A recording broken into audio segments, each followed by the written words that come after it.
Welcome to Tigers Untapped, a Bluff City media podcast. Stepping up to the microphone are your hosts, Trey Lasley and TJ Willis. Now, let's get to the show.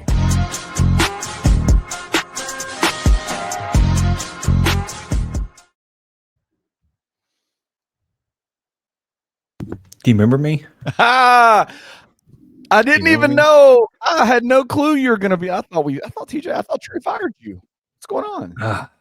No, man. It's just been one thing after another. Either vacation, some type of travel, somebody sick, some work. It's just been one thing after another, man. Listen, man, I get it, dude. I am at the stage in life where my 13-year-old and my 11-year-old can kind of take care of themselves at this point, and it's really nice. Sure. And so I just want to tell you, as a new father, as a father of young babies, it only gets better, bro. Like, one day you're gonna be like, "Hey, man, it's 6 o'clock. I can podcast right now. I can do it right now." Because the kids are taking care of themselves.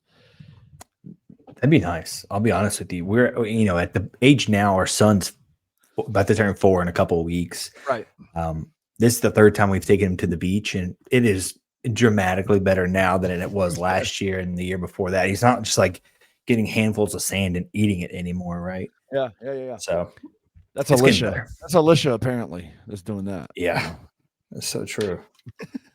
Welcome back, dude. It's good to have you back. You picked a good week to be back, because it was either going to be me and you together or just me by myself talking to the screen, because Trey is clearly out this week. This guy, dude, unbelievable. So I guess we can kind of give a quick update. Last week he was like really freaking out about the curse that his trip to a magical place every year comes on a road trip, a road game for the Tigers, and they lose a lot of those games. And so he's freaking out, right? And what's funny about it is during the game, I was sitting there going, this first half, this curse might be still living, bro. Like, the Tigers were struggling a little bit in that first half against FAU. Yeah, right. But it was definitely dicey for a second there. They fought through, and they're 5-0. 5-0 Big Tiger football, TJ. What do y'all? You can't tell me anything. Remember preseason, we were going through this, and Trey made a big deal. He was like, "Seriously, you have them undefeated," and I'm like, "Yeah." I mean, I think the schedule works out favorably for them. Yeah. I think that, maybe it sounded a little crazy because you're replacing 98% of your roster. Not really. I think it was like 70%, but 98% of your production. Some crazy number like that. They replaced all but 2 starters, right? Well, yeah, spent like the entire roster. It was like 71% turnover or something crazy like that. But you pulled in guys that have played before. You pulled in experienced guys. So last year was a senior-led team. You pull in the team this year, and pretty much everyone's a junior or senior this year. So it's really just finding the guys. And I think the staff did a really good job of finding guys that worked well together, that collectively just want to win. Like, take Brandon, for example, right? Brandon Lewis is a guy, bounced around at Colorado for a little bit, went to Nevada. And I think now he's just like, I want to win. Like, I don't think this is going anywhere for him from an NFL standpoint kind of thing. Like, we're seeing Seth Hennigan get waived. He's not even on the practice squad anymore. And think about that, like how great he was. And he can't even make it in the NFL. Not to say Brendan couldn't if he goes that route, but why not collect some wins on your way out? But no, they're doing great, man. Everything's lining up for the playoff future. I forgot to mention, I just started drinking beer. Rivalry IPA, Hub City Rivalry IPA. That was some punches. I kind of think we may have done this one before, maybe not. That does not sound familiar, but I'm telling you, off the rip, that can looks awesome. Like, good can. I like that can. I'm excited to hear your score for that can, because that can is awesome. You can't even see it. I thought I turned it. Yeah. Yeah, see it. That's pretty cool. Oh, it's a fighting one. Oh, look at that. Yeah, Rivalry IPA. Yeah. Makes sense. Dope. Yeah, man. Cool. Where is it made? It's made in Tennessee, I saw, but where in Tennessee is it made? So what is Hub This City? Is the brewery that technically I think brews out of Jackson, but we make it here in Memphis sometimes. Like, they make the They make all the beer for the pizza place in Germantown. They used to be in East Memphis over by campus. Rock and Dough. Rock They and make Dough. all of Rock and Dough's beer, Oh, right? nice. Okay. So we give them a grace. They are in count. We encapsulate them in the Memphis area. We count it, right? Yep. We have brought them into the fold. They are a part of Memphis beer, the beer selection. Yeah, All right. Well, let's get into it, man. Tigers. I'm usually not the one leading it, so I don't even have the numbers up. Let me grab them real quick. Tigers defeated yeah. Florida Atlantic in Paradise. Apparently, is what it's known as, right? Yeah, I think that's kind of a dope little slogan that they have, though. The shirts and everything, defend paradise. Yeah, it's kind of cool, honestly.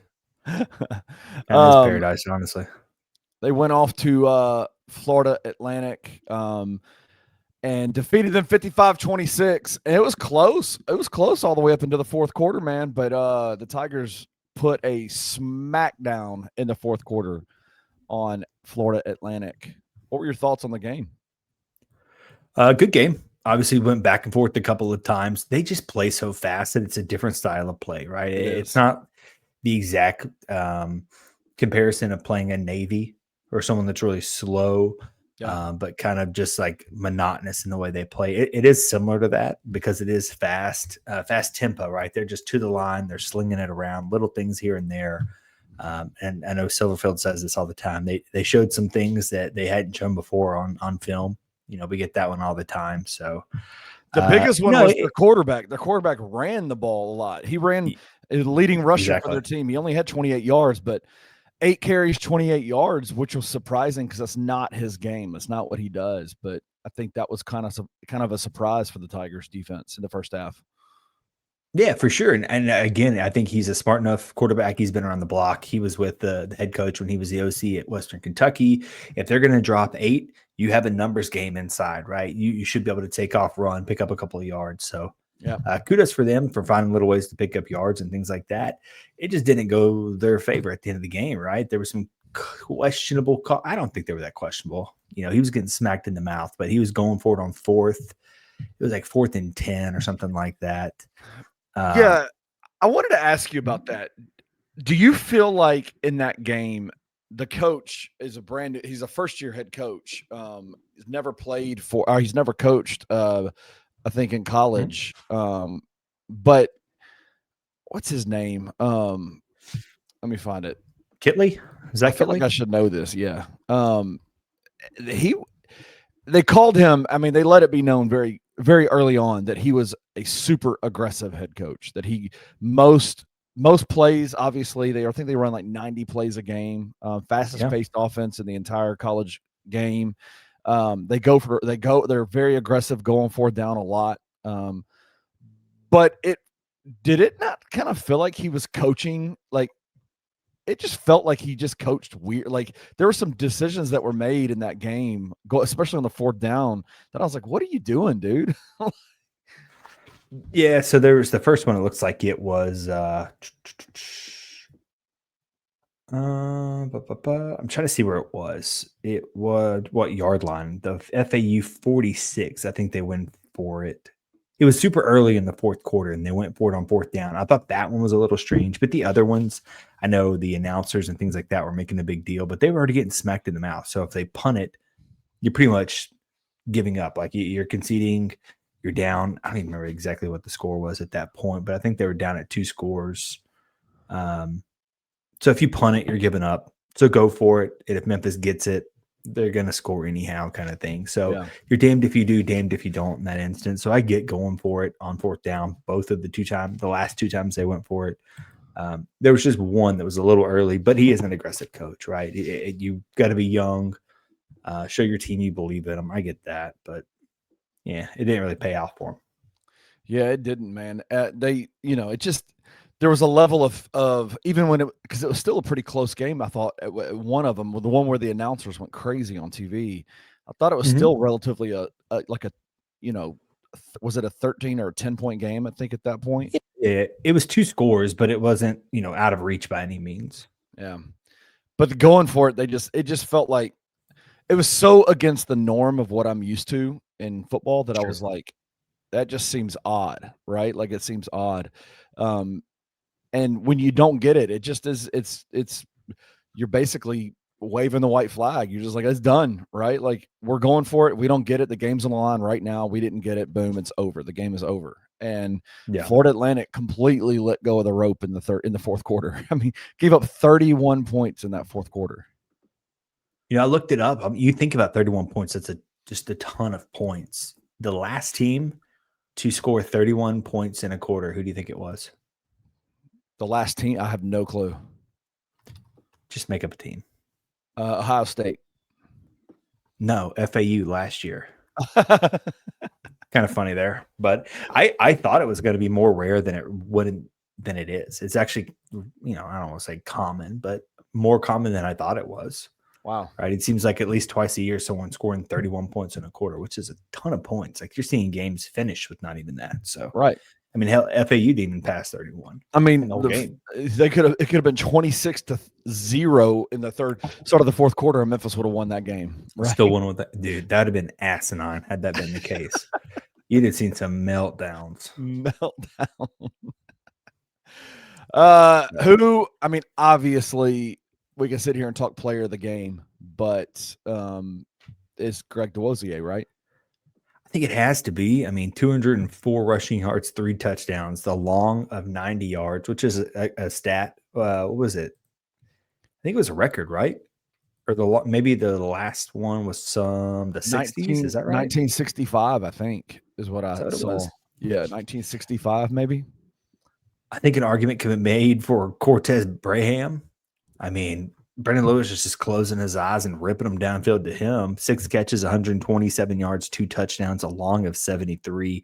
Feels like we're back to that. I don't want to say it to the extent, but back to that Mike Norvell style of offense where you just always find a way to have these huge, long plays, right? It used to be a Henderson handoff or, a throw to Calvin, or I guess that's not really the same time frame, but a throw to Anthony, something like that, right? There was always this huge play that really just kind of broke up in the offense, and it's different, right? We haven't really had that under Silverfield, honestly. Yeah, it definitely. Do you like? So I know one of the questions that was coming out, there was a lot of conversation even in the middle of the game about Brendan Lewis and his obvious at this point affinity towards Cortez Braham. You got other receivers. I saw that a lot on Twitter. What are your thoughts on that, man? Like, what do you? I mean, is it clear to you at this point that Cortez Braham is the number one? I mean, he's clearly supplanted himself as the guy for Brendan Lewis, right? It's probably like 4 episodes removed now just because I haven't been on in so long, but we're not too far removed from us having the same conversation about a different receiver being the number one receiver on the offense, right? I think a couple of weeks ago was Jamari Hawkins. We were saying, right. Oh, he's clearly the number one. At the beginning of the year, it was CJ. At the beginning of the year, it was CJ Smith, right? Like everybody thought it was going to be CJ Smith. He's touched the ball one time this year. Yeah. And it was on that Arkansas double pass. So it's going to change. I think I have no problem with there being some tunnel vision to Cortez Braham, as long as it doesn't cause issues, right? Once they start doubling and then he's still ripping them passes to him in double coverage, now I've got an issue, right? Yeah. But I mean, he's got a 75% catch rating, 8 targets, 6 actual catches, 127 yards, 2 touchdowns. I'm not going to complain, right? Not until it becomes an actual problem. You do have a lot of receivers on this team, right? I do think we could spread it out. Jakari Caldwell, dude was just gone MIA. Remember, he was supposed to be starting for a bit, and then Cortez Braham came in, started over him, and you've never seen him since, right? So, yeah. Where's Cluse been? I'd love to see Brady Cluse get more involved, and maybe that's a byproduct of Cortez becoming this number one, getting a majority of the targets, right? Maybe that does open up some other opportunities for other guys. So we'll see, right? Until it becomes an issue, it's not an issue. Yeah, it feels like I agree with that 100%. It feels like the Tigers are 5-0, 5 covers in 5 games. And so at this point, if you're a true fans, I guess, decide that they got to nitpick a little bit, right? Like there's two topics that they're nitpicking, and that's you got other receivers other than Cortez Braham. Like you can find Jakari, find CJ, find Hawkins, find all the Cluse. Where's Cluse at? Where the tight ends at? Get the tight ends involved. And then that's a whole other thing, conversation. Yeah, right. And then the other one is how in the world do you go from having Sutton Smith running for 160 yards, 140 yards in a game against Arkansas, and then the next game it's all your boy Greg Duozier. Like you saw, I think Sutton ran the ball 7 times in that game against FAU. Like where was he at?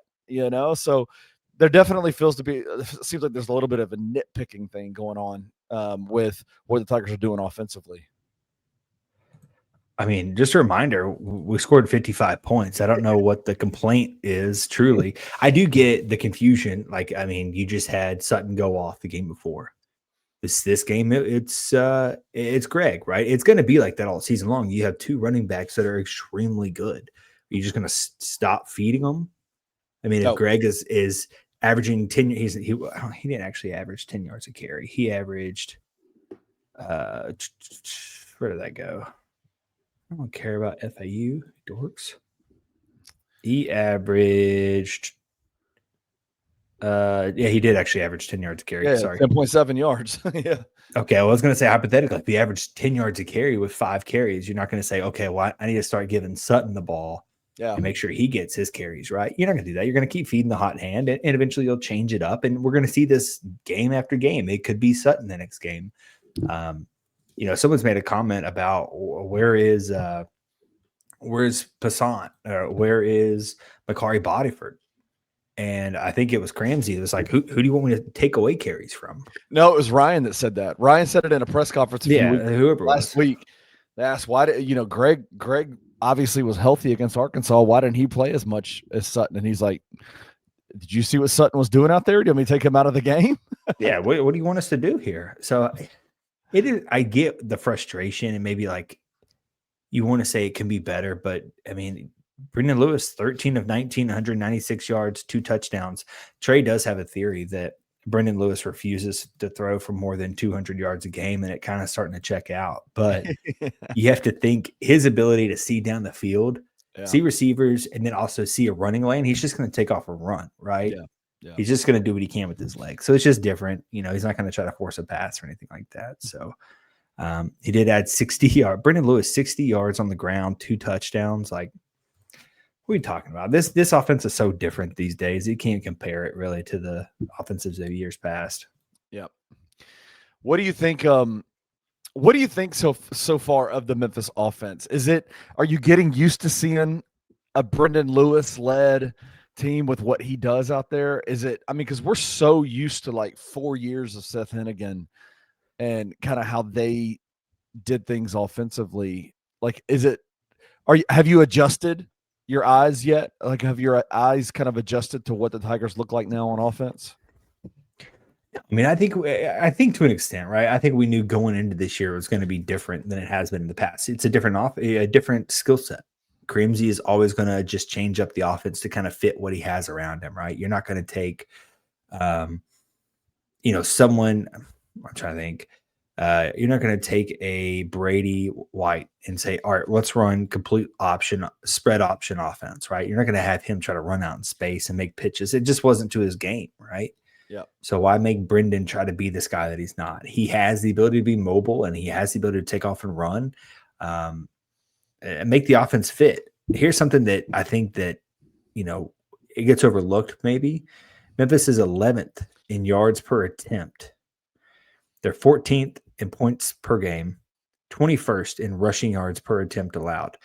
The offense and the defense are both going wild. And that's a post from John Martin, who is pretty anti-Silverfield and Memphis football, really, for a long time. And he's seemingly done a complete 180 on the Tigers this year. And I think a lot of people should. I think a lot of us want to get mad and judge some things, and I don't know what you could be mad about. I mean, look, what are you watching? They're 5-0. When's the last time we were 5-0? How did that work out for us? Right.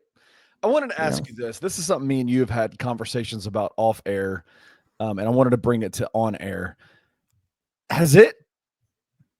Why has the conversation around Silverfield changed so much this year?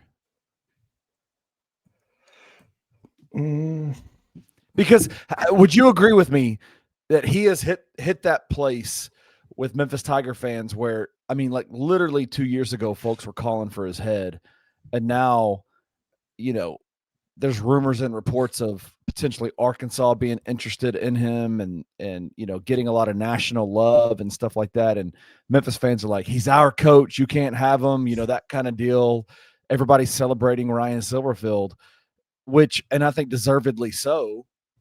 What has changed so much? Because I know they're 5-0, but he's won a lot of games in his career at the University of Memphis. Like, what is it about this year that's changed, you think?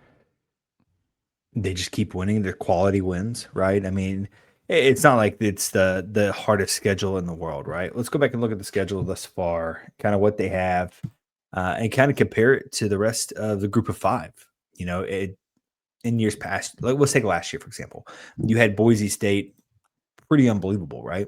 Pretty good run, the best running back in the nation, arguably. It was going to be hard to dethrone them, even if you won, the 2 games that you lost.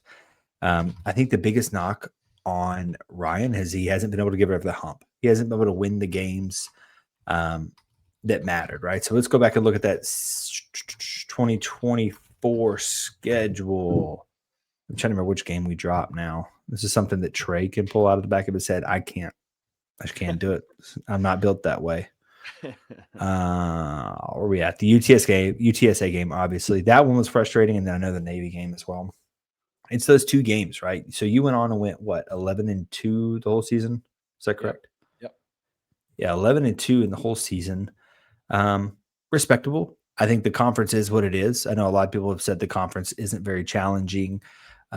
So they'll say those are empty wins kind of situation. 10-3 the year before. I think all it is they're collecting wins, and now you're starting to get national media's attention that, they can do this, right? This is the longest winning streak in college football. Yeah. There's also another post about let's see. Let me see if I can find this real quickly. Trey sent it to us earlier. I think it was Trey. Yeah. The only teams that have not lost more than 2 games in the past calendar year: Oregon at 14-1, Ohio State at 14-2, Boise State 12-2, Indiana 11-2, Ole Miss 11-2, BYU 10-2. You know who else is on that list? Memphis 12-1. In the last calendar year, they've lost 1 game thus far. What are you complaining about? Right? I mean, just win the game. It doesn't matter if you win by 1 or 1,000, right? We've gone back and forth on this. This is the Calipari thing for me. Yeah. Like Calipari would smack people in the mouth because he had a little bit of nasty to him, and Ryan kind of calls off the dogs a bit until this last week. Right? Yeah, and people didn't care that Cal was playing trash teams, right? As long as Memphis kept winning, what's it matter, right? And I think that's what we're kind of starting to see here. I think it does help that you were able to knock off Arkansas, who I'm trying to be careful how I word this. They should be able to beat you, right? That shouldn't have been a win for Memphis, right? Vegas said otherwise. FanDuel said otherwise, right? People that you trust and things like that said that Arkansas should have won that game. No, it doesn't matter. It was at your house, and you've been damn good at your house. They were expected to win, right? They have better talent. They have more money dedicated to the program. They should have won. They didn't. We won. Tigers won. So it just feels like maybe this is the year they can officially put it together. The schedule lays out favorably for them. Your toughest conference games, Tulsa and Tulane are both at home. Navy's at home. USF and Tulane. What did I say? You said Tulsa. Oh, Tulsa. Yeah, that's who we play this week. Sorry. Tulsa not going to be the toughest conference game, hopefully. USF and Tulane are going to be at home. You do get EC on the road. Trey and I both have stated we're kind of concerned about that one. They look pretty damn good this year, and that's a tough place to play. So it works out in your favor. And I think you could honestly even drop one of these games, depending on who it is, and still make it to the conference championship. If you win that, it doesn't matter, right? You're still going to get in because the rest of the group of 5 is straight booty cheeks. They really are. Obviously, with USF doing Memphis a favor by beating Boise State in that first sure. week, it just made it, where it's like, okay, this is clearly whatever team comes out of the American, this is theirs to lose in terms of, and I think that's where you start to get some of the comparisons between how Memphis fans react towards Ryan Silverfield and how they reacted towards John Calipari back in the day. And that's that in college basketball, the opportunity to win the national championship, the opportunity to play for the highest prize has always been there for college basketball and not always been there for college football. Memphis is right now still favored to be the college football playoff or the G5 representative in the college football playoff. And so I think as they continue to win, as they continue to look good doing it, covering 5 straight games, the excitement around this team is still there, right? Like the excitement is there. Yeah. And again, the idea that they can drop one conference game and still be in that conference championship, that's different from last year, right? Like once that UTSA game hit, because it was later on in the year and you just saw like Navy was ranked in the top 25 and it was clear they weren't going to lose. Like the schedule works out in Memphis's favor this year better than it did last year, right? The 2 top teams in the American Conference that are above the Tigers in terms of the American Conference race they're both coming to Memphis. They're both coming to Memphis. And so the ball is absolutely 100% in their court. And so because of that, there's very clear paths forward for the Tigers, and that excites Memphis fans and gives, I think, a lot more maybe grace for Ryan and whatever negative things you want to say about him as a head coach. Those things, like, man, at this point, I think it's fair for us to say this dude's a damn good coach. Like, he can coach the game of football. He is a good college football head coach. Yeah, and there's more to it than that too, right? So there's winning games. We're sitting there talking about a 10-3 season, an 11-2 season, whatever you want to say about the schedule. It is what it is, right? They can't really control that. That's not his area, right? His rule is I need to play and win the game of whoever's in front of me, right? He doesn't really control the schedule, nothing like that. We're talking about 5 losses in 2 years. Whatever there, but there's more to it. Like I was saying, it's the GPA stuff, a lot of that, whatever you want to think about the GPA stuff, they're graduating kids, the highest GPA, it's stuff like that. Little things like that play into it, right? There was even an interview that came out with the former left tackle that went from Mississippi, going blank on his name. He transferred, went to Mississippi State, Mac Pounders. Yeah. He came out. I think he's at Louisville now, but he came out and he was just having a discussion. Honestly, it sounded like he kind of missed being in Memphis, if we're being real, but just talking about like the standard at Memphis, it's the standard, right? It didn't matter how many stars you had. It didn't matter who you were, where you came from beforehand. Like when you come in, there was a certain expectation set for you. And that's what it was going to be. There was no discussion about it. And if you couldn't get along with that and you couldn't ride by that standard, you were out. And that's something it goes for in favor of Ryan, right? He's able to run a program the right way, and little things that matter maybe to a school looking to hire a coach, someone looking for stability, right? Look at I don't think Virginia Tech would hire Ryan. I think maybe they got a little salt in their mouth from the last Memphis coach they hired, everyone out there, but we'll just use that job for example. Virginia Tech just went with Brent Pry, never been a head coach to my knowledge, and he sucked. So like maybe we need some stability. We need a coach that's done it before, a guy who built up the right way, and they can for Ryan, right? Not saying it's going to happen, but that's just an example, right? Even Gundy being out at OK State. Hey, we've had this guy for a long time. We've just kind of lost our way. They could go an up-and-coming OC, which is probably what they'll do, or they could also go after Ryan. Someone that's going to bring stability back and build off of what Gundy had done previously. So yeah, he definitely checks a lot of boxes for schools. It just kind of depends what they're looking for. Yeah, absolutely. Absolutely. What let me think. What else can we talk about with FAU? Defensively. I mean, I was just going to mention Ryan running up the score on him there at the end. Oh, That's very great call. uncharacteristic of Ryan, right? Yeah, I was gonna talk to you. I was gonna ask you about that. That even during the game, like Twitter was going nuts, right? Like, hey, this does not feel or look like a Ryan Silverfield coach game, right? Like Yeah, we've made jokes for 3 years doing this podcast together about the win with class, right? And Trey texted both of us and was like, "This is the death of win with class." Did you hear me ask Ryan about it in the oh press yeah, conference today? that's why I brought it up. So I asked him, I was like, hey, what's up? What did you think about his response? I can kind of paraphrase if you'd like me to. Yeah, go for it. My favorite statement was the best thing we could do for the safety of our players comment. I thought was funny, but you can paraphrase for those who Yeah, hadn't heard it. he said basically he was like, listen, there was a point in the fourth quarter where it was play after play after play after play. There was um, personal foul, post whistle, personal foul, Sure, chippiness, dirtiness by the FAU players. They had clearly got let go. They had clearly lost their composure. And for sure. Ryan's point was, well, I'm not going to pass the ball because I don't want to give them an opportunity to do anything with it. And I just thought the best way I needed to protect my players. And so let's get them off the field. And I retorted back to him, well, it must be kind of nice to be able to protect your players by scoring touchdowns, right?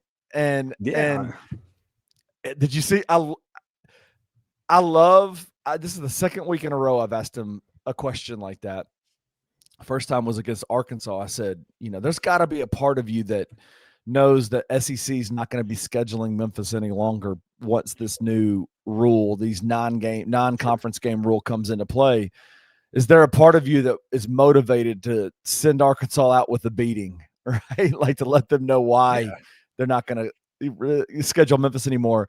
And he gives this little smirk, like a knowing little smirk. And he did that against Arkansas and he did that against FAU, or he did that today in the press conference where he's not going to give you like bulletin board material and talk a lot of trash or anything like that outside of little Georgia pot shots The that he Georgia gives. comment, yeah. Not But looking forward to playing them in the playoff.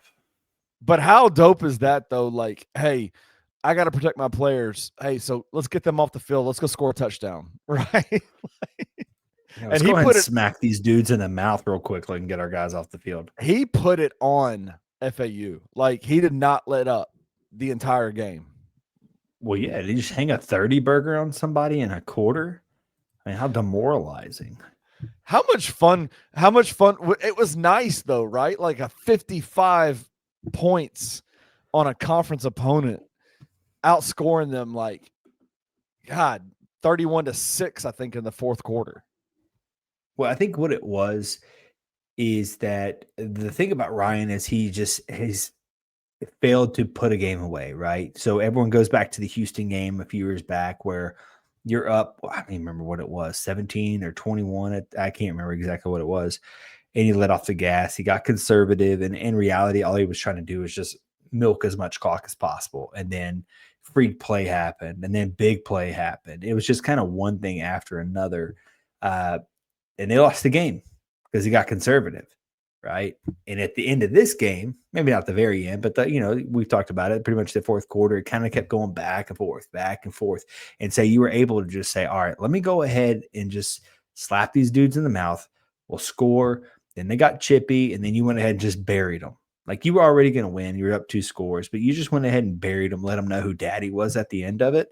I think that is what people liked about it, right? Is you got some nastiness from Ryan. You got some, okay, so we do have the ability to just outright bury some dudes here and there. Yeah. Some coaches just have that, right? You can get that from you'll get that from like a John Sumrall, right, in the AAC, right? He'll bury somebody. Lane Kiffin does it, right? You don't get it from Ryan too much. You got to enjoy that one. I don't know. We'll get that one again. Kind of hope we do, but I don't think we will. Maybe we will this week because they're playing Tulsa Week 6 at home. Silverfield. They're back in the sim. What are your thoughts, man? This is gonna be. I mean, it's Tulsa. All right. Let's be real. Yeah, You kind of got hints of Josh Pastner when you talk to Ryan Silverfield about their opponents. One of my favorite pastimes every everybody's year good. is when Ryan in that first week of when they play a really bad team and he highlights specific dudes on that team that are they're bringing back 17 players with from last year's team, and they ran the ball 4 times.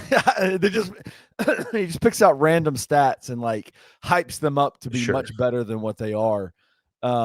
Tulsa's beat Oklahoma State. They beat a Power 4 team already this year. And so there's a level of, I think, caution, and don't take these guys lightly. But what are your thoughts on this game? Dude, Oklahoma State sucks. Don't Yeah, put a lot of faith in that one. First of all, don't put a lot of who's faith worse, in that one. Arkansas or Oklahoma State? Oh, Oklahoma State dramatically. Arkansas has got some studs, right? They Yeah. just can't seem to put a game away and not hold on to the damn ball. It doesn't matter what game it is; they're fumbling at the last minute. This is a team, Oklahoma State, 27-7 versus Martin. Like, why did you not bury Martin?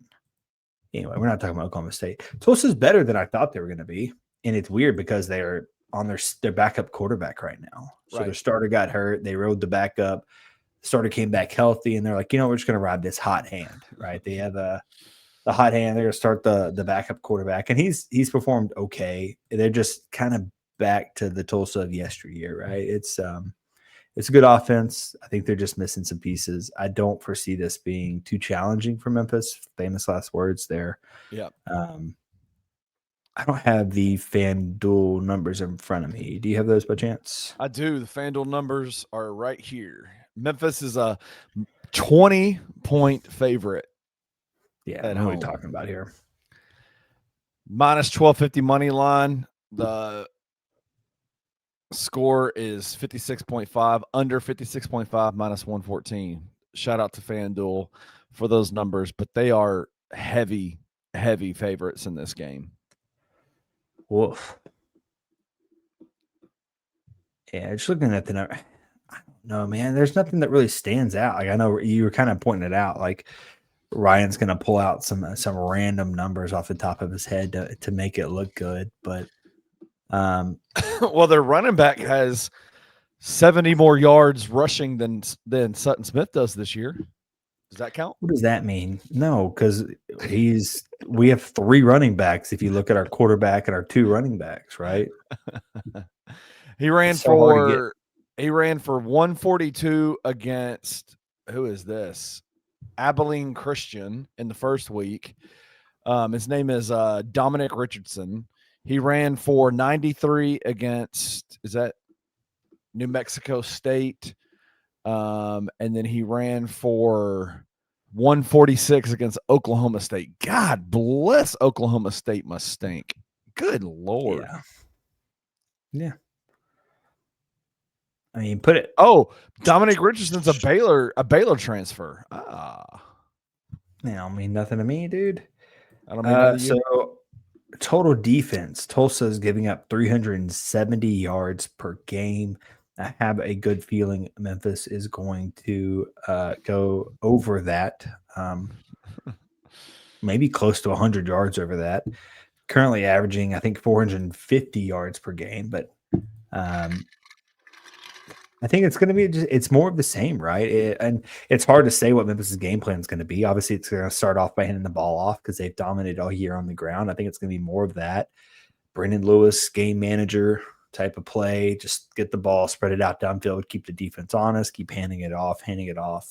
He'll run it, chip it away. It's the same thing, right? It's nothing new there.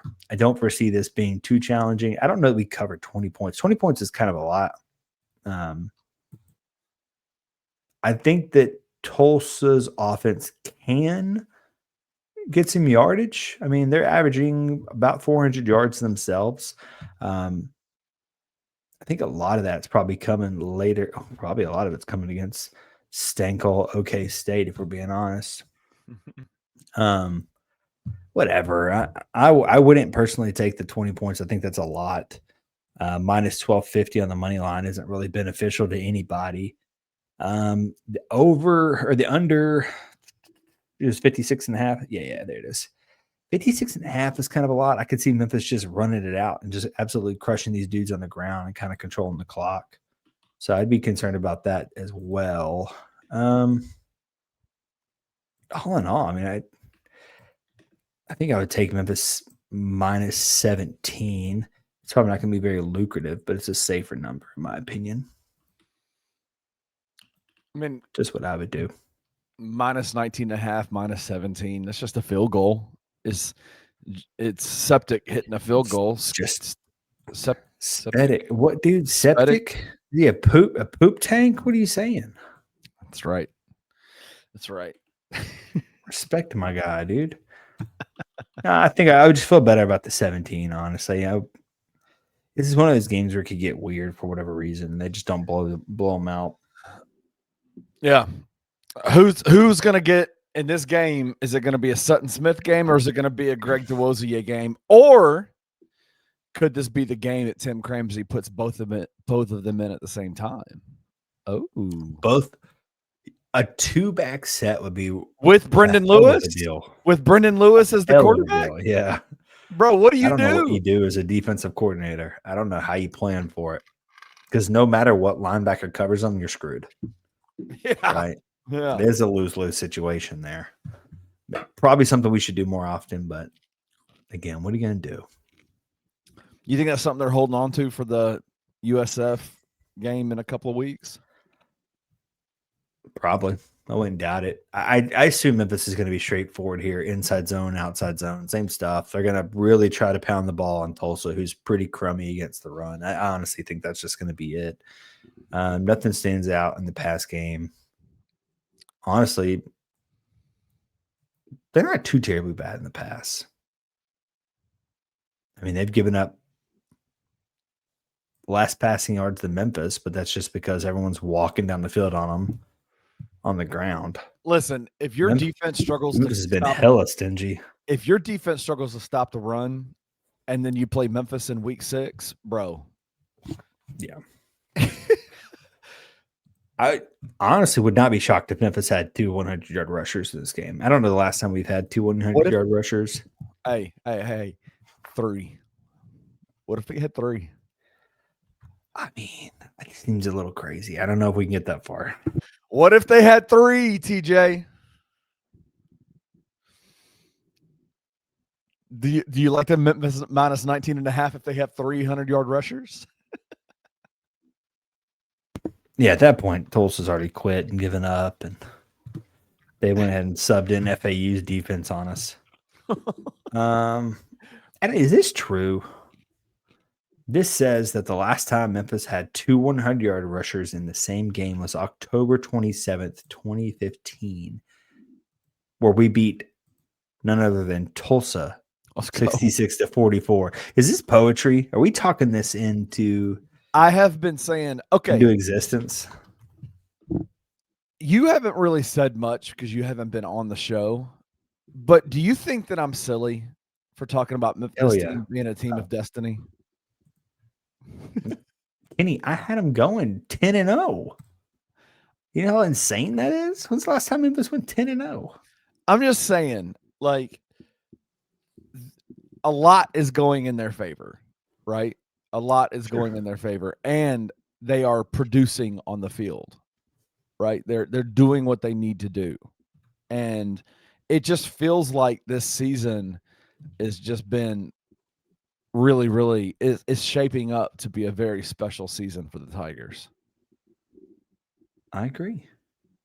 I mean, you did Trey right now. Trey's probably asleep. The man was in Disney. When was the last time Memphis had 2 100-yard rushers in the same game without looking it up? What game was it? 2015 against Tulsa?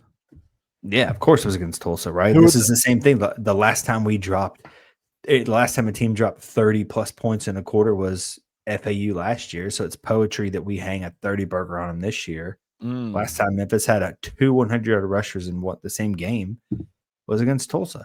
It's insane to me that was 2015. So that's Patrick Dorcius.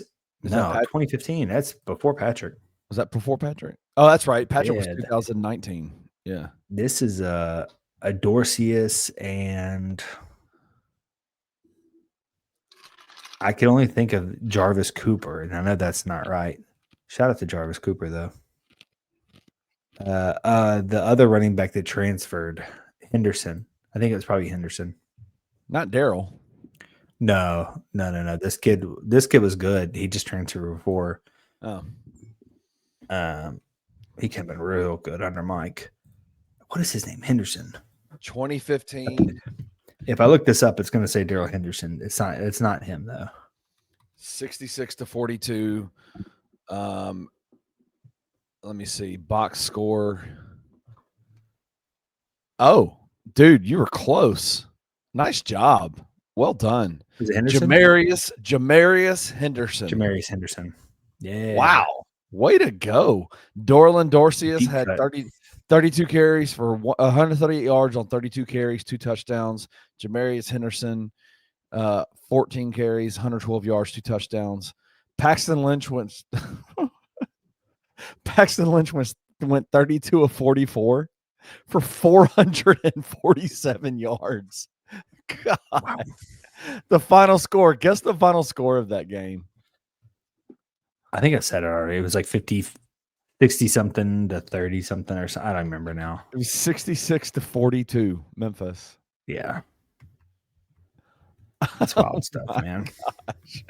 Hey, while we're waiting on Trey to see if he can get that right, let's take a break. When we come back, we're going to talk about American Conference Championship odds and college football playoff odds because they change every single week. And there's been some movement. Every day, it feels like. And I want to talk to you about it. So let's take a break. When we come back, we will have those discussions.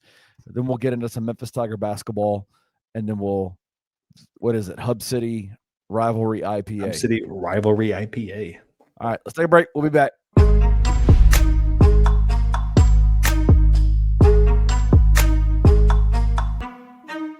Crazy quote from Adam Silver. Let me put out this disclaimer first of all.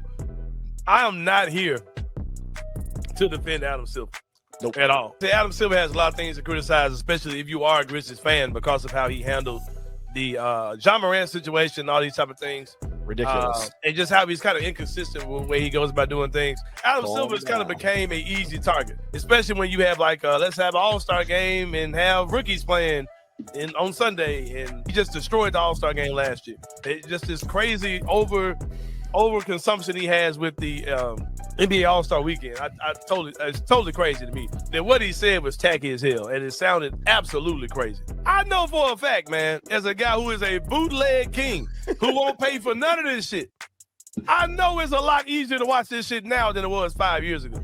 And I don't see why other people aren't saying the same thing. Tune in to the Anthony Sain Show Monday through Fridays at 1 p.m. live on the Bluff City Media YouTube channel.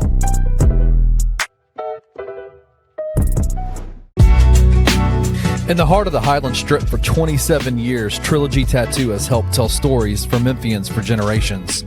Located at 530 South Highland, Richie and his team are waiting to help you tell yours.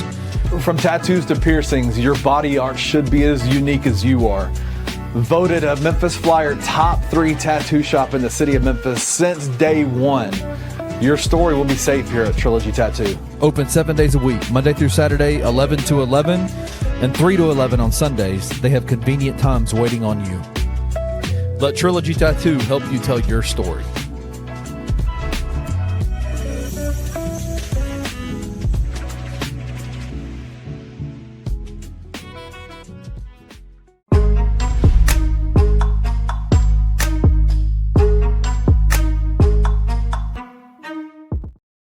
All right, we are back. Shout out. Nothing from Trey yet. Nothing from Trey. Shout out to you, TJ. Glad you're here with me. Good to have you back on the show. How's everything else going in your life, man? What's new? Nothing at all. We got our floors redone. Nothing fun. Just adult stuff. Spending money on flooring.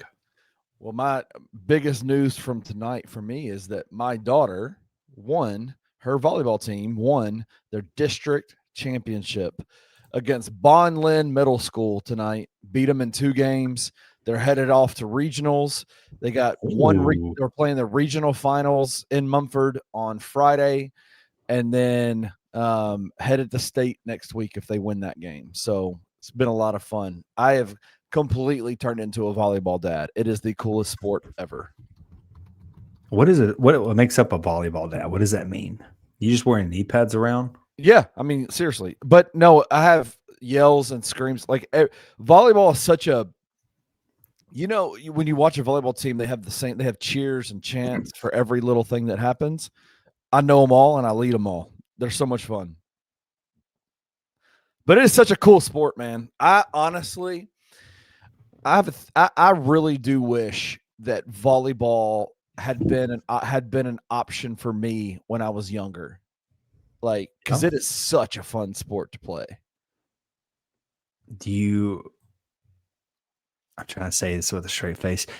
Do you talk trash to the other team? I know they're middle school girls. No, not in volleyball is different in that regard. That's the difference between volleyball and basketball, and probably volleyball and football, is that you're on your side. You stay on your side. Like you set it and forget it. There's not a whole lot of trash talk. But the cheers are very much trash talky. Like, we have one of the things that makes her team very special is they have some girls on the front row that are very, very good at what they do. And one of the greatest feelings in volleyball is when somebody jumps up on the other team and they're ready to spike it. They're ready to pound it down your face, and you're on the front row and you jump up and you just block it, boom, and stuff it, and it goes straight down on the other side for a point for you. And the response to it, if you go into a volleyball gym and see that happen, everybody on their team, the crowd, everybody, ooh, and it gets crazy intense. Yeah, it's fun. It's a lot of fun. I took a volleyball class in college, probably like my first year, just as an elective. And a buddy of mine, John, did it as well. And he had this thing where he would come up and he would hit, like, he would just jump up and spike, really athletic guy. He would jump up and spike it just twice. And after those 2 spikes, the third one, he'd go up like he's going to spike it and just tap it over you. Oh, yeah. And you've already committed. Oh, and yeah. it just falls right over you every time. It was So the most demoralizing thing in the world. You'd get that ball and just yeet it across the gym. You'd be so pissed about it every time. It's very you would get so mad. Because at that point in time, every time he jumps up, you're like, shit, I don't want him to tap it over again. Because that one's worse. That one's soul sucking. What's worse, getting it smashed or getting it to the face? Yeah. Tipped over you. Just tippity tip.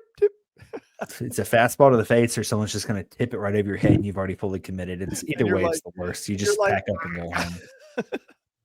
Well, they are a very good team, having a lot of fun. It has been a great time. We're at the gym all the time. Selah is in 8th grade, and she has worked her tail off and is having a blast. And so we got to go celebrate with her tonight. Being a part of a sports team, being a part of a team that represents your school is so much fun. I couldn't imagine being a part of a sports team that represents your country. And we saw that this weekend with the Ryder Cup. And bro, I was so pissed off. Like I like watching golf. I wish I played more golf, but I like watching it. But I watched almost every second of the Ryder Cup this weekend, and I was so mad Friday and Saturday because the Americans were terrible. Because we suck? No, they don't suck. We got the respectfully. Yeah, I mean, they're pretty bad. Number 1, number 3, number 4, number 5 in the world in golf, and they couldn't do anything. The guy named European guy named Matt Fitzpatrick. I just genuinely don't understand how it's fair that America has to go up against the Europeans. It's a continent versus a country. I don't understand that. Like, why isn't it North America versus Europe? And we get the best Canadians and the best Mexicans and the best Americans and face off against the Europeans. Who do you think has the advantage there? I mean, clearly North America. No, I mean just the U.S. and Europe. Europeans are smacking us around. They've been beating the brakes off of us. Well, but why? Is it because they're just better at golf? Does it matter that we would pick up Because they Canada get more to and choose Mexico? from. I guess it probably wouldn't matter that Slightly. much. Yeah, can you tell me who the best Canadian golfer is that we could add and make ourselves better? Let me see. Best Canadian golfer. Let me see. Best It's Canadian. not like you're adding anything. Well, that's disrespectful. Well, I mean, in the grand scheme of things, like think of look up the best Canadian golfer on tour, and look up the best Mexican golfer on tour, and tell me what that adds. Right now. Best Canadian golfer right now. Nick Taylor. Who the hell is Nick Taylor? Exactly. Best Mexican golfer. Maybe we get away from the Mexican, Central American, Latin American golfer. We're talking about North America. Oh, Abraham Answer. That dude is awesome. He plays on the Live Tour. He's great. He would be great. Oh, we can't have him. I would take him over Ben Griffin any day. Look, dude. I'm just saying. It's the pairings that aren't going to work out. It's not great, right? I think that's the biggest. Everyone said that. I know even Trey and I talked about it. The pairings were questioned. Trey hates Colin Morikawa. He said it. I have a text that said I hate Colin Morikawa, and I said, Trey, that's rude. Everyone likes Colin. That's very. What are you gonna do? Yeah, that European team plays together a lot too. So it is what it is. See, that's what I hate about, like, even in basketball, right? The FIBA stuff. It's like the Slovenians, they play all year together and they're supposed to be great. Well, the Americans go on vacation and beat the brakes off of them every year. So whatever. They should have won. Everybody's talking about how great the Americans were on that Sunday because they got close to winning, but they were down.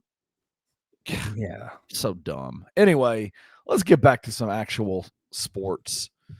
That stupid golf and the Ryder Cup. That is Kenny saying that, not me. Don't let the golfers freaking come at us.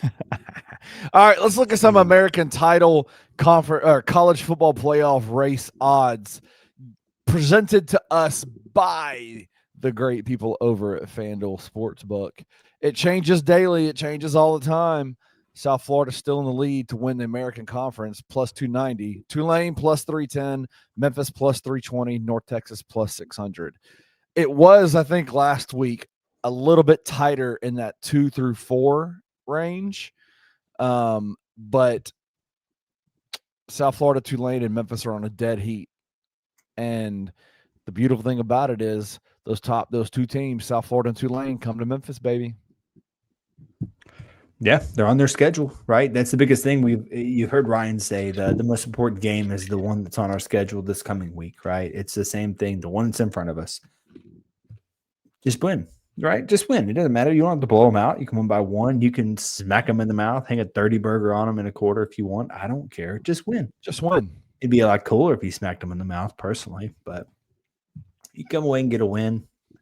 I mean, the ball's in your court. Right. It's not a situation where USF is in front of you and UTSA is in front of you and you don't have to play either one of them kind of thing. Right. And you can't control your destiny. That's one thing. Right. That's not the case here.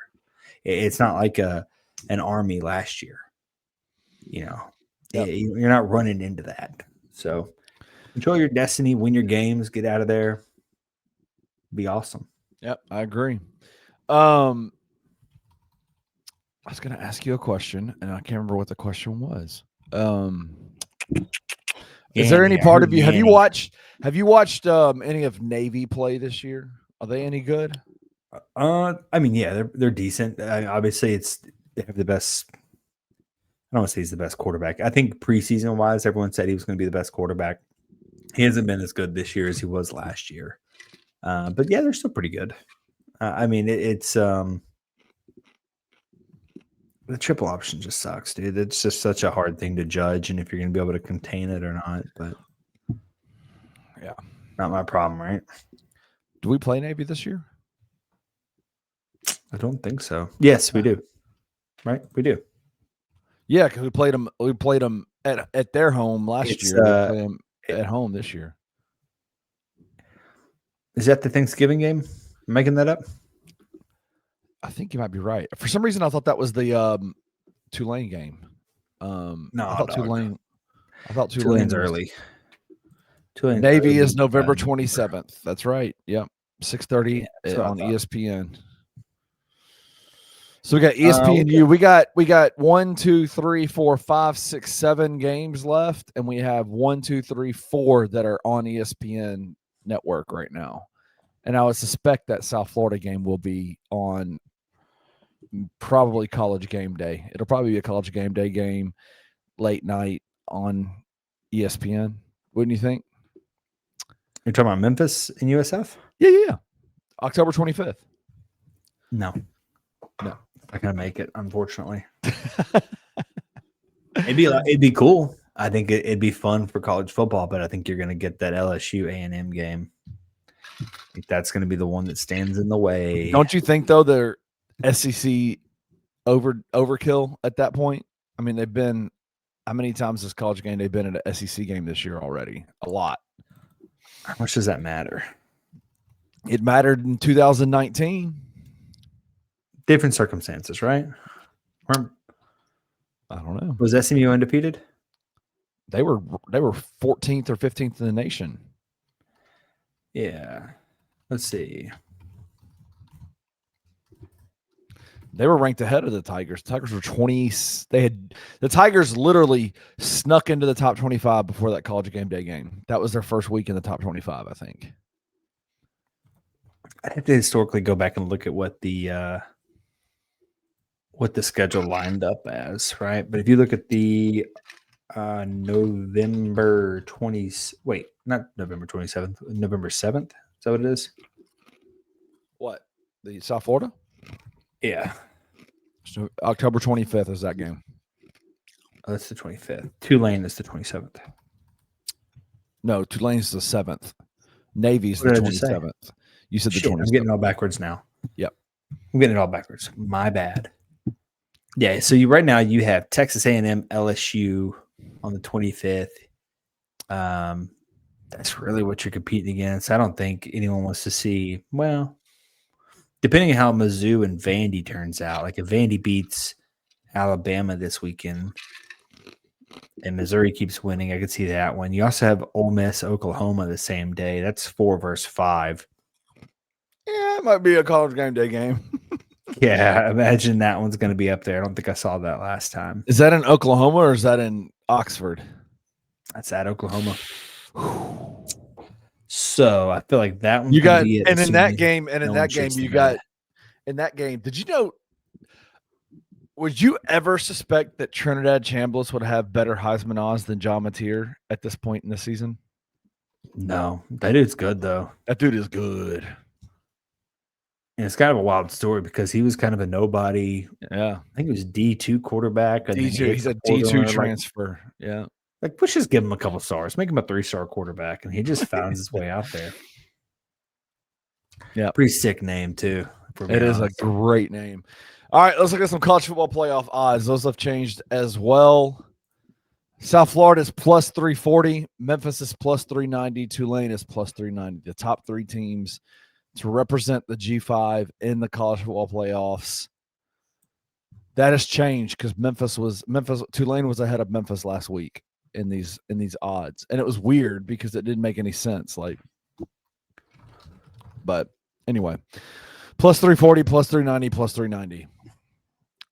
It's right there. It's right there for Memphis, man. They can go and get it. They can go get that college football playoff berth. Yeah, easily. It's right 100%. There. It's the same thing we said preseason, right? There were some websites and people on Twitter were putting out their lists having Memphis 4th overall, expected to finish 4th in the conference. Yeah. But if you looked at the odds, they were all, plus or minus 100, 200. Yep. Like, it wasn't like it was a big gain, and that was between 1 and 4th. Mm-hmm. Right. So it's the same thing now, right? We're just seeing 3 teams really separate themselves. And that's not to say that UTSA can't find their way back in or anything like that. But I assume if you looked it up, that's who would be the 4th No, it's North Texas. Oh, North Texas. They are undefeated. You're correct. North Texas. They got a good team. They're damn good. Are they good? I can't make heads or tails of them. Yeah. They haven't really played anybody to make me think that they're worth a damn. That quarterback is a good story, though. I mean, it's just some rando playing for them. Right? They Lamar, Western Michigan, Washington State. You guys, everyone was dying for Memphis to go to the Pac-12 so they could play the likes of Washington State and Oregon State, and they're both booty. Oregon State, I think, is over. They played Army. Army looks like they stink. Army stinks. They played South Alabama. I mean, I literally haven't played anybody. So this October 10th game in a couple of weeks versus USF, that'll be that'll kind of tell you something. UTSA right after that. I mean, they could easily drop a couple of these. USF, UTSA, Navy. So an undefeated team could drop off 3 in a row. Yeah, well, not 3 in a row. There's a Charlotte game in there, and you ain't losing to Charlotte. They ain't losing to Charlotte. Charlotte, dude. But the back half of the schedule fills out nicely for them. At UAB, at Rice, and then Temple at home. So if you're going to have some away games to finish strong on at Rice, at UAB, Temple on the road, I mean, it ain't really anything to be worried about there. I don't know. Temple's not bad this year. They're better. Well, you're getting Temple at home, though. So, I mean. Oh, I thought you said Temple was on the road. Sorry. Yeah. Nah, sorry. Rice and UAB are on the road. Mm-hmm. All right. We'll see. Let's get to everybody's favorite segment.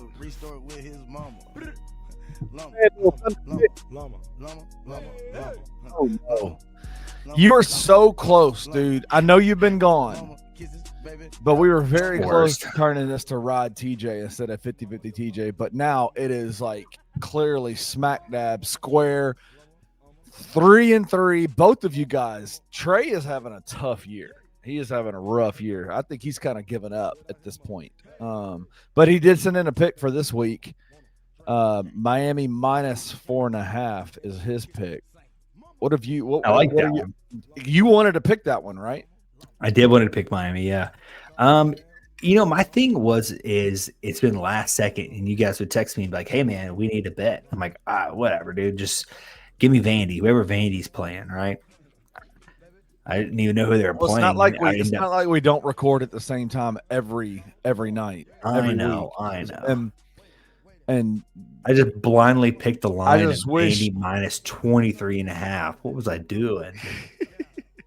Gee, and they actually almost covered. It was a 3-point swing there, but South Carolina South Carolina and Vandy was a loss. I thought they'd go over. They didn't. Jerks. This week I'm gonna pick Notre Dame to cover the 20.5 versus Boise State. We just saw them smack Arkansas. I can only assume they're gonna smack Boise as well. One of the best running backs in the nation on the roster. It all makes sense. Let the stars align. Smack Boise in the mouth. Notre Dame covers the 20.5. Wait a second. Weren't you in Fayetteville this past weekend? Yeah, I was. Tell me about that game a little bit. First of all, the Woo Pig Suey chant, I always thought it would be a lot cooler and a lot more like electrifying of a thing. It's kind of weird. No, it's lame too. Like, it's not even loud. Very nice stadium though. I'll give them that. Their football team sucks, but the stadium is really nice. Beautiful views. You got the Ozarks off in the distance. Their home side is directly in the sun, so it's kind of like our away side at Simmons Bank. That's so stupid. It's so hot. At halftime, they were all done, dude. You just heard people booing. Notre Dame fans were doing the Woo Pig Suey just to make Arkansas fans happy, to give them something to smile about, because there was nothing on the field. So it's a good game, good environment to be in. So it's nice to see Notre Dame on the road when we can. We try to make it to as many road games that are near us if we can. So once again, for your 50-50 TJ this week, you picked what again? Notre Dame covering? No, Notre Dame covering that minus 20.5 for sure. Yeah. All right. There you go. Boise stinks. They should smack them. Yeah, Boise's not good. Not good. All right. To end the show, we've already gone an hour and 11 minutes. Yeah, we do. Penny talked today a little bit about they started spring practice. I'm talking like it's football. They started fall practice today. They've been practicing, but limitations with the NCAA. They could only go, I think it was like 4 hours a week they could practice together, and now it's 20. Now it's a full 20, so they get the full complement of hours, and they get to spend a lot of time. He said a few things today in the press conference. It was more of an availability at his the Penny Hardaway Golf Classic, the second annual golf classic sponsored by the Memphis Rebounders Club out at Southwind. He spoke to the media, and once again, he confirmed all over again how he might be the greatest quote giver ever in college coaching. He is a walking quote when it comes to giving media what they want to hear, right? He said a few things today that was kind of interesting, that maybe isn't necessary, right, to say right now. Sure. Specifically, I'm going to have my starting five figured out by this week. So let's help him, TJ. What's the starting five this year? I couldn't even tell you anymore. He also said there is nobody that's penciled in already. We're starting from scratch. It's all penciled in. This is the second best roster he's ever had since he's been at Memphis, but nobody is penciled in as a starter. Do you call big cap on all that? Yeah, big cap. You're sitting here telling me that you've already got your starting lineup listed in right now. Are we? No, by the end of this week. By the end of this week, it's the same thing, dude. Whatever. He's got it. He knows. Are we counting Sincere Parker? Yes, of course. He's on the team. Okay, just making sure. I know, just making sure. Doug, Sincere, Zach Davis is the one is going to be there. I mean, there's a weird scenario, or maybe someone could talk me into Quante Berry for whatever reason. I don't think so, but I like Quante Berry. A lot of folks down that pickup, but I think he's good. I think he's a good player. Anyway, he'll be fine. He'll be fine for us. I think you want Zach Davis's 75-inch arms, right? You want that wing to be real long. 6'7". When was the last time they had a scoring 6'7" scoring wing on that team? It's been a couple of years, easily.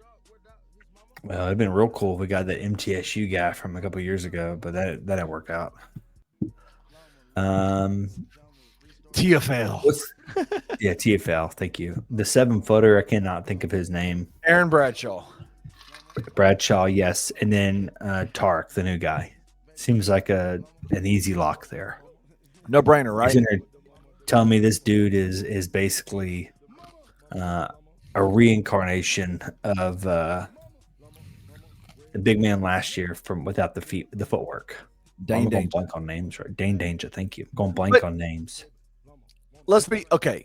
Can we set the expectation for Tark Ingram a little bit? Like, can we help out a little bit? No, he is not Dane Danger, but he is the second coming of Dane Danger. He's the size of Dane Danger. He's the size of him, yeah. Without the footwork, that's what I'm saying. And he fancies playing in the post like Dane Danger, but he's not Dane Danger. Oh no, Dane was fluid. I think Dane maybe not underrated. I think halfway through the year, everyone was like, all right, damn, this guy's really good. Like, really good. He's not going to be that. Dane was one of the best big men in the country last year. Like, in all honesty. I mean, that game against Colorado State, if he hadn't had to, like, completely carry the team for the first half, he might have been able to give them something in the second half. But, God, he dominated. He dominated that back half of that season. But I think the one thing you're going to get with Tark is that he is so big. Yes. You know, we talked about being Dane's size, that he's going to be able to bully a lot of the American bigs. Yes. Obviously, you're going to have some American bigs that are gigantic in terms of 7 foot. The Quincy Ballard from North Texas. No, wait. Yeah, but North Texas, right? No. Wichita doesn't State. sound right. Wichita State. Yeah, I was like, that doesn't sound right. You're going to be able to have other bigs in there that are 9 feet tall, but they're not going to have the mass to them for the most part, right? So he should be able to body some dudes. I need to see a get real weird lineup, right? I need to see Bradshaw. I need to see who's the other guy? The Sudanese guy. What's his name? Yes. Is he from Sudan? The one that played in Serbia? Yeah, all of the 7. I want all the 7-footers to play at one time. I don't know how we do it, but I want to just out of curiosity, just zone. Do you have any just doubt? See what we do. Do you have any doubt that Penny Hardaway will at one point bring out all the 7-footers on the floor at one time? I have no doubt. It's happening. It's happening, bro. It's happening. I don't know how you can get away with it. Well, you put Aaron at the 3. He likes to be on the wing anyway. And then you got your 2 other 7-footers, 4 and 5. That's how it that goes actually down. haunts me. It haunts It's me going when you say that, because it's going just to trying happen. to stretch that thing out all day. It's going to happen. I promise. Sometime this season, Zach's going to get 2 fouls in first 3 minutes of the game, and he'll be like, "All right, let's go." With the shadow lineup, it's freaking Majok, A-Rob, the other guy, the other center that we have. A-Rope. Yeah, that guy. And then Zach Davis is going to be our point guard, and the 6 or 7. Bradshaw's out there. It's just they're like shadow formation. Everyone sticks out their arms and they just cast a shadow over the entire. That's exactly what's going to happen. Anything within the perimeter. He also said in this press conference, in this availability, that he is interested in getting back to that 10 to 11 man rotation. And I think everybody in the city of Memphis was like, "Go!"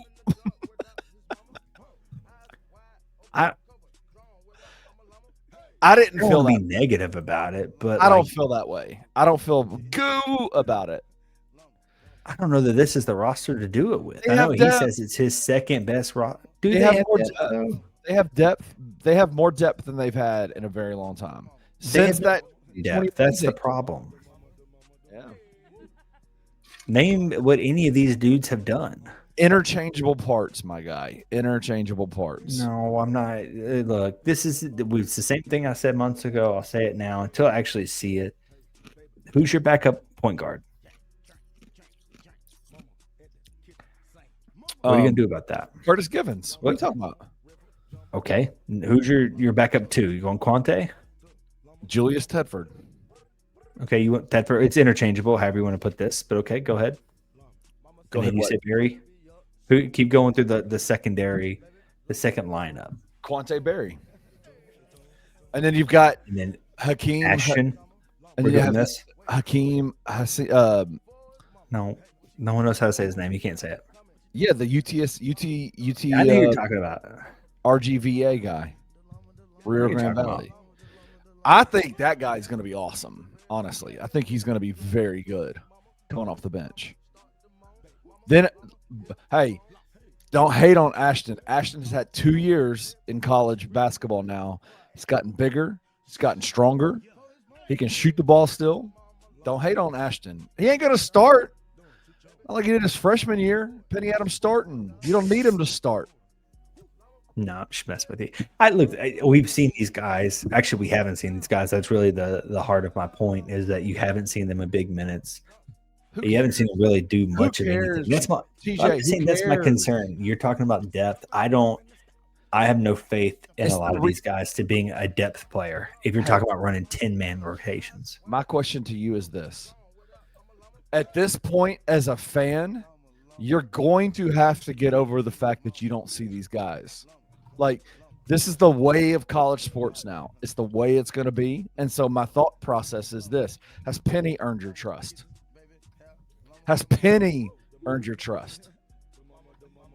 Yeah, I mean, it's the same conversation we have every year. He starts talking about these wild rotations, and then we just have to remind ourselves, in Penny we trust. Like, we'll get there, right? The talent is always going to outweigh the rest of the basketball conference because the rest of the conference is so bad. So even if Penny does have some coaching mishaps, such as playing 10 men, it doesn't really matter because the rest of the conference sucks. What if it's not a coaching mishap? What if it is the way that it's supposed to be? He has built this roster to have 10 or 11 guys that can go.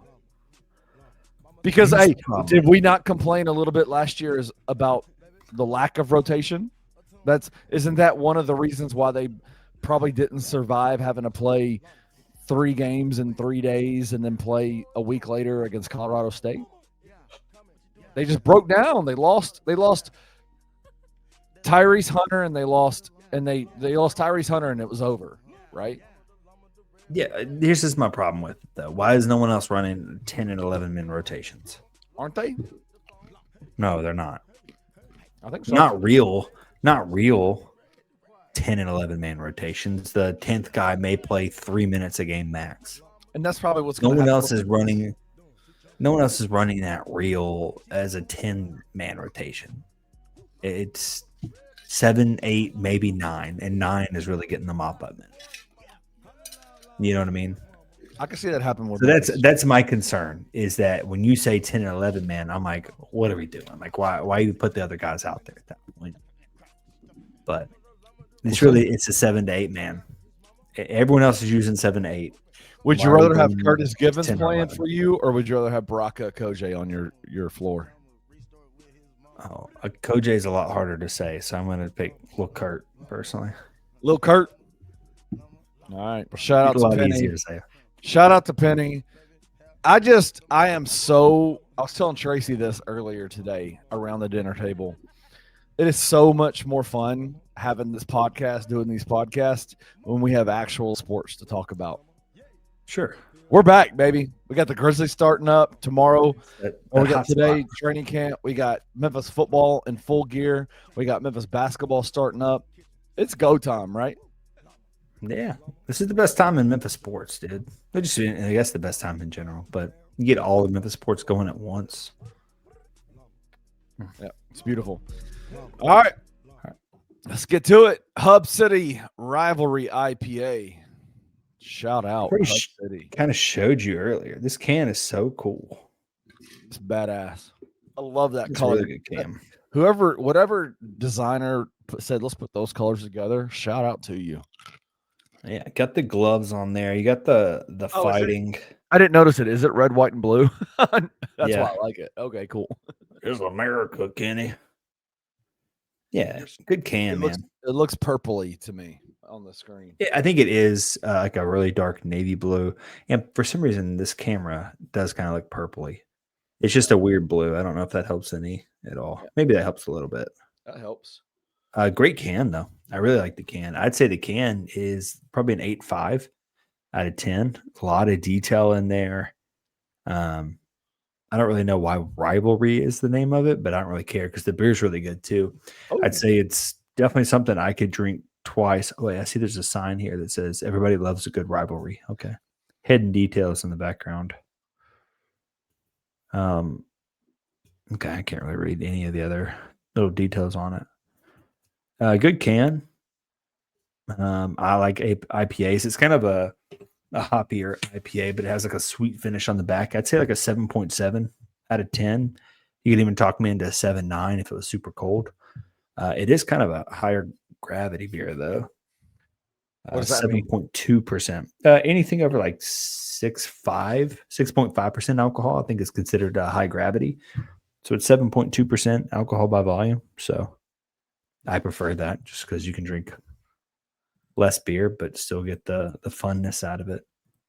So 7.7 out of 10. I'd definitely recommend this. I need to make sure I gave Trey one because this is good. I think he even may like it. Shout out to Hub City.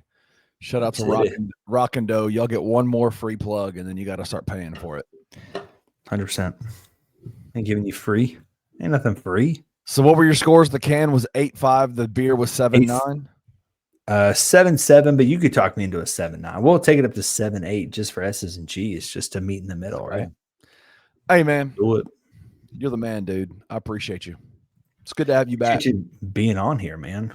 It's good to have you back, my guy. Good to glad to be back. Hopefully I don't miss another one with all the wild stuff we got going on. Yes, sir. All right. We'll be back next week celebrating another Tiger football victory. They'll be 6-0. The team of destiny marches forward.